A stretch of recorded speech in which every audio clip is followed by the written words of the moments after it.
उनको बात समझ में नहीं आ पाई, इसलिए इस तरह की बातें हो गई है, तो उसको मुद्दा बनाने की कोई आवश्यकता नहीं है। और जहाँ तक आदिवासियों का अस्मिता से इसको जोड़ा जा रहा है, तो आदिवासी को जितना प्रताड़ना भारतीय जनता पार्टी शासित राज्यों में, चाहे गुजरात हो चाहे मध्य प्रदेश हो, वहाँ झेलना पड़ रहा है, ये बताने की आवश्यकता नहीं है। नमस्कार, आप देख रहे हैं लाइव इंडिया न्यूज। मैं हूं आपके साथ सनी कुमार।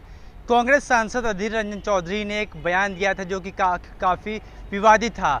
वो उनका बयान था राष्ट्रपति द्रौपदी मुर्मू को लेकर के, जिसमें उन्होंने राष्ट्रपति को राष्ट्रपत्नी करार दे दिया था। उसके बाद से लगातार जो सियासत गर्म हो गई और लगातार बयानबाजी का दौर जारी है। लेकिन ऐसे में जब कांग्रेस के नेता और राजद के नेता यानी कि विपक्षी नेता से हमने बातचीत की तमाम मसलों पर, तो उन्होंने क्या कुछ कहा इस पूरे मसले को लेकर क्या है, पहले आपको सुनाते हैं उनका बयान। देखिए, संवैधानिक पदों पर बैठे लोगों का, उच्च पदों पर बैठे लोगों के प्रति राजनीतिक दलों को टिप्पणी करने से बचना चाहिए। इसने क्या कहा उसकी जानकारी हमको नहीं है, लेकिन राष्ट्रपति जैसे पद पर बैठे लोगों के प्रति सम्मानजनक तरीके से टिप्पणी करनी चाहिए, सम्मानजनक बातों को रखना चाहिए, मेरा ऐसा मानना है। देखिए, कांग्रेस के नेता अधीर रंजन चौधरी जी ने स्वयं माना है कि हमसे चूक हो गई, और जब उन्होंने मान लिया कि चूक हो गई, तो इसको अब बतंगड़ बनाने की कोई आवश्यकता नहीं है। भारतीय जनता पार्टी जो मुद्दा नहीं होता है उसको मुद्दा बना करके कहीं ना कहीं राजनीति करती है।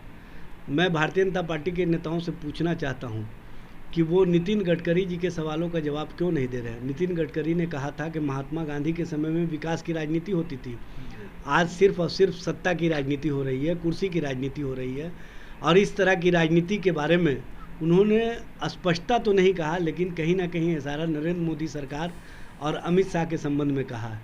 तो इन सवालों का जवाब भारतीय जनता पार्टी के नेताओं को देना चाहिए। इस पर ये चुप्पी साधे हुए हैं। लेकिन जो सवाल स्वयं सवालों के घेरे में आ गया है और उन्होंने स्पष्ट रूप से स्वयं कह दिया है कि हमसे बोलने में चूक हो गई, और चूँकि वो हिंदी नोइंग नहीं है, वो पश्चिम बंगाल से आते हैं, कहीं ना कहीं उनको बात समझ में नहीं आ पाई, इसलिए इस तरह की बातें हो गई है, तो उसको मुद्दा बनाने की कोई आवश्यकता नहीं है।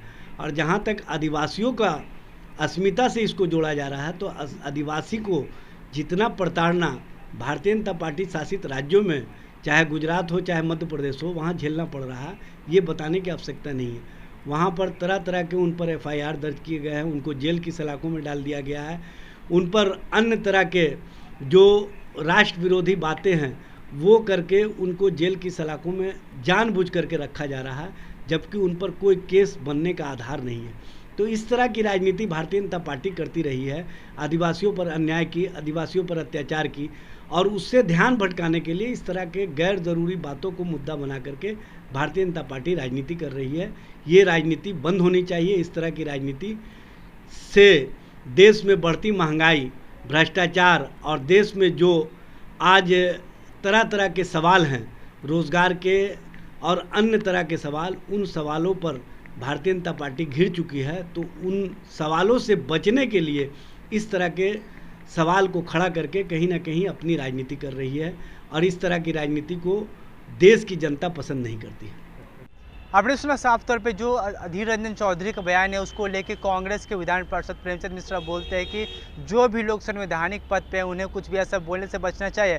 वो भी खासतौर पे राष्ट्रपति हैं द्रौपदी मुर्मू, उनको लेकर ऐसा बयान तो देना ही नहीं चाहिए। लेकिन साथ ही साथ राजद के प्रदेश प्रवक्ता से हमने बातचीत की, उन्होंने साफ तौर पे कहा कि पहली बात ये है कि अधीर रंजन चौधरी जो हैं वो बंगाल से आते, तो उन्हें भाषा को लेकर थोड़ी सी परेशानी है, और उन्होंने इस बात को लेकर माफ़ी मांग ली, अपनी गलती भी मानी। ऐसे में जो भाजपा है वो ऐसे मुद्दों को बहुत लंबा खींचती है और उसी से राजनीति करती है। हालांकि इस पर बाकी दलों की ओर से अब तक प्रतिक्रिया नहीं आई, जैसी आती है आपको हम बताएंगे। लेकिन जो स्मृति ईरानी केंद्रीय मंत्री है, उन्होंने सदन में इस पूरे मामले को लेकर जो जोरदार चर्चा की है और विपक्षी को लताड़ने का काम किया है। तो आप ऐसी तमाम खबरों के लिए बने रहे हमारे साथ और आप देखते रहें लाइव इंडिया।